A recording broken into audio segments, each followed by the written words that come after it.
அதுக்கு ஆட்சிக்கு வரணும்ல, கடையை தூக்கத்துக்கு ஆட்சிக்கு வரணும்.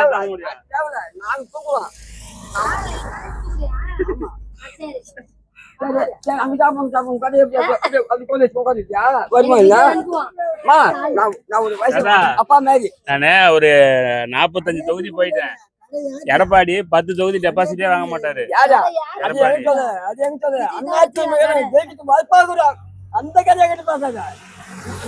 ஜெயிச்சாதானே சிஎம் ஆக முடியும்.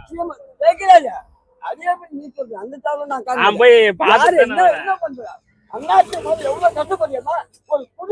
வரி போட்டான் அது நிக்க எங்க போய் கேட்டேன் நானு. கேளுங்க, நல்லா கேளுங்க.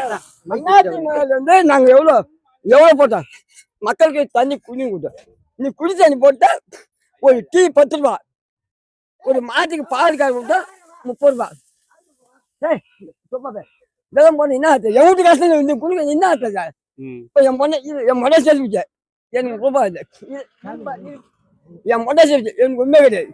அப்ப இருப்பான் நீங்களுக்கு 1000 ரூபாய் தீபாவளி பண்ண எதை போய் 2000 நீ அது ஆயிட்டா நிக்க.